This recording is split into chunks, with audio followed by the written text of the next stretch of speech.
Before we begin, make sure to smash that like button, subscribe to our channel, and click the notification bell for more amazing videos. Man learns he's not the father of his 3 sons. Realizes what wife has done. A devoted father. The news hit him like a sledgehammer. But that couldn't be right. He was a devoted father to his 3 sons and really wasn't given any reason to believe that they weren't actually his.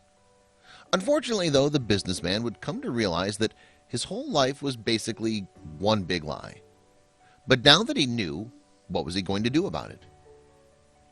He was going to make her pay.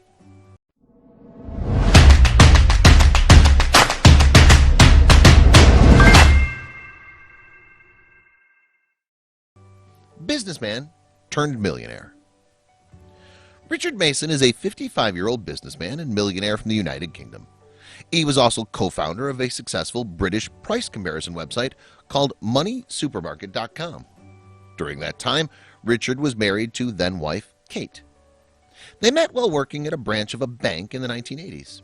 Together, they shared 3 sons, or so Richard thought. 3 sons. Their oldest son, Will, is 23 years old. They also have twins, Ed and Joel, who are 19 years old.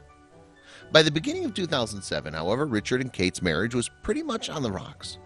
The two decided to separate and were divorced by early 2008. But Richard had no regrets about his failed marriage. He loved his sons and made sure to provide for them after he and Kate parted ways. Huge settlement. In the financial settlement, Kate's $5 million lump sum also included private school fees for all 3 boys. Even with that, though, Kate hounded me for years and tried to make me pay more, Richard said. As far as Richard was concerned, their sons were the only good things to come out of a cold and joyless marriage. But there was a surprise waiting for him in the wings. The day it all changed. Fast forward to 2016. At this point, Richard had already been divorced from his first wife, Kate, for 10 years when he finally discovered the truth about his life. One day, the millionaire businessman woke up and unknowingly got ready for the doctor's appointment that would change everything. He had no idea that in just a few hours, he'd be left reeling and furious. Unexpected results. The appointment was meant to be a standard routine checkup with his doctor. Little did he know that it wouldn't be as standard as he expected it to be. After the doctor performed some tests, Richard wasn't expecting to have his world turned upside down. But disaster struck when the doctor revealed to Richard that he was suffering from cystic fibrosis. Sad news didn't end there, though. Terrible news. Cystic fibrosis is a disease that causes permanent lung infections and over time damages the lungs and reduces their capacity. Eventually, breathing becomes progressively more difficult. The disease is genetic. In fact, Richard's sister had passed away from the same disease years ago. Richard was devastated. And then he began to panic. Did this mean that he had passed it on to his sons? Short-lived relief. The doctor reassured him that it was impossible for him to pass the disease on to his children, and Richard felt an immediate sense of relief wash over him. But his relief was short-lived. He hadn't waited for the doctor to finish. The doctor then went on to explain that there was another specific reason for that. Disbelief.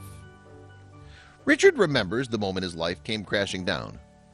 When the discussion then turned to fertility and he said, "Look, yourself and Emma, you're going to have difficulty having children because you are, as a man with cystic fibrosis, infertile." But that couldn't be right. A small seed of hope began to grow inside his heart. Was it a medical miracle, or even better, was the diagnosis wrong? Clutching at straws. "Well, you must have the diagnosis wrong because I've already got 3 boys," Richard said proudly. I actually felt pleased to be able to tell him this because, in my mind, it proved his diagnosis was wrong, he recalls. But the doctor, feeling awkward and stunned, just shook his head sadly. And then Richard knew he'd been clutching at straws. In a daze. The realization dawned on Richard slowly. Then the truth hit home like a sledgehammer. He replayed his life with Kate and looked at every detail with fresh eyes. He remembered times when some red flags, in retrospect, should have set off alarm bells. And then he began to feel sick. This could not be happening. Hindsight. Had there been a scandal going on right under his own roof? If there had been, Richard had been too blind to notice. After all, he worked late most nights too. He hadn't batted an eyelid when Kate called him late one night from a hotel in London to tell him that her flight had been delayed. Richard snorted in disgust. It was a work trip, she had said. But there were other details emerging that hadn't much thought of till now. Suspicions. When his twins were born, of course, people began to comment, but remembering the usual and innocent croons of, "Oh look, they have your eyes, Kate," now began to take a darker turn in his mind. But there was another red flag that Richard hadn't thought of much at the time. Right after Kate found out she was pregnant with their first son, she began to express an interest in something she'd never mentioned during their 7 years of marriage. A sudden change of heart. Kate was ecstatic to be pregnant for the first time. She read all the maternity books and went to birthing classes. But when she suddenly took an interest in Judaism, Richard was surprised. He and Kate had both been raised as Christians. Kate even went as far as giving all three of her children Jewish middle names, and she refused to have them christened. She'd also been seeking advice from a rabbi. Maybe this was an insight into the double life she'd been leading, and maybe this clue pointed to the man she'd been seeing. Revelation. Richard knew that his boys didn't resemble him at all, but they did look familiar. The clues were adding up, and Richard was starting to think that he knew who the man his wife had been seeing was. But perhaps he was getting ahead of himself.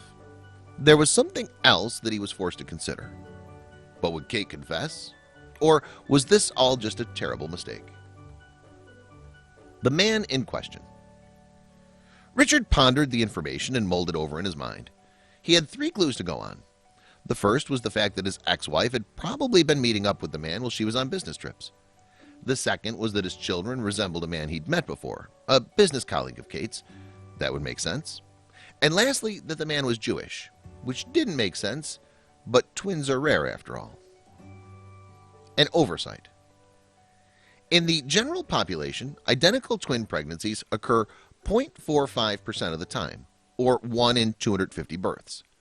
It's also a well-known fact that using fertility treatments increases the likelihood of conceiving twins. Had Kate realized they were having fertility problems before he had? After all, they'd been married for 7 years when Kate finally fell pregnant. But that was enough speculation for one day. It was time to confront her. Confrontation. He angrily typed a message to Kate, demanding an explanation. "Hi, I went to the Liverpool Chest Hospital today to finally receive my diagnosis that I have cystic fibrosis. In their experience, they've never had a male with CF who's fathered a child, let alone 3. I'm 98% certain that I am not the father of any children," he added. Kate had read the message, but she wasn't replying. Seeing that being civil wasn't getting him answers, Richard decided that it was time to take a harder approach. Asking for answers. "I was hoping that you could relieve me of the further indignity of more tests by letting me know if I'm the father," Richard wrote. "I'm happy to go along with your advice as to how to best tell the boys, but if you force me to go through these extra tests, then I should be telling them as I wish." Kate, concerned, sent her reply within minutes this time. "Deny, deny, deny. Of course the boys are yours, no matter what the science might suggest," she wrote. Richard was incredulous. She was flat out denying everything. Okay, he thought, if Kate wanted to play hardball, he could play. He approached his eldest son, who was a university student at the time, and told him everything. But how did he take the news? Lies. "I told him I'd just been diagnosed with cystic fibrosis, which he took surprisingly calmly," Richard explained. "And I said, yes, but one of the things that I've just been told is that it's extremely unlikely that someone with cystic fibrosis could father a child." He said, "I'm already ahead of you, Dad. You're saying you're probably not my father." Emotional and angry. Richard, heartbroken at the thought that he wasn't his son's biological father, recalls that it would have been the hardest sentence to utter, and he did it for me. Then Richard told his eldest son that of course he was still his dad, obviously, but that he didn't think that he had conceived him. "It was very emotional, but I was also very angry," Richard said. He'd been dealt a double blow that day. So what was he going to do about it? No legacy. Richard believes that your children define who you are. So not only had he been diagnosed with a dread disease, but he now knew that he didn't actually have any children. His legacy would stop with him, and that thought was almost too hard for him to bear. Then, 2 days later, he finally heard from Kate. A confession. It turns out that Kate had been confronted by her eldest son. She called Richard and confessed. She admitted that she'd been seeing another man during their 20-year marriage, and to add insult to injury, Richard had even met him in passing. The man works at Barclays Bank. Clandestine meetings. She and the man would meet at a hotel in London while she was traveling for work as a union official. But she still insisted that Richard was their children's father. She had no choice but to get an expert opinion. He knew the last 20 years of his life had been a complete lie. He was going to make her pay. Taking matters into his own hands. Richard decided to seek out advice from paternity fraud expert Roger Terrell. After he underwent numerous tests, it was confirmed that Richard was indeed incapable of fathering children. The next step was to obtain DNA samples from his sons. The DNA test results proved that the twins weren't his, but to complicate matters further, the eldest son refused to provide a sample. Still his dad. Richard's eldest son said, "As far as I'm concerned, he's my dad and that's that." But Richard still had all the proof he needed to launch a legal case against Kate. In December 2016, he began proceedings at Birmingham County Court. But Richard's oldest son had another message for the man he knew as his father. The consequences of Kate's lies. "My eldest told me, 'Dad, if you sue Mom, I'll never speak to you again,'" Richard confessed. And the teenager remained true to his word. Of course, this caused Richard immense heartache. The ripple effect of Kate's lies have been massive. But the reaction from the twins as the case progressed was quite different. A message of support. The twins still regard Richard as their dad, even though they know that he's not their biological father. One of the twins even sent Richard an overwhelming message as a show of support. The message read, "Dad, as I explained to you from the beginning, you would never not be dad to me, regardless of all of this. Of course, I'll stay in touch. That will never change. I'm always here for you and always will be. Dad, love you, X." A hollow victory. When Kate's unbelievable lies were exposed in court, Richard won his case and Kate was ordered to pay him over $300,000. Kate agreed to settle, but on one condition. The man who is the real father of her sons must remain anonymous. But it was a hollow victory for Richard, and he has a message for the boy's real father too. He wants him to come forward. Richard stated that he would like the biological father to read this article and come forward. He believes that the boys have a right to know who their father is. Not least for the boys' sake, because they'll want to know who their real father is, even if hopefully they'll always think of me as their dad.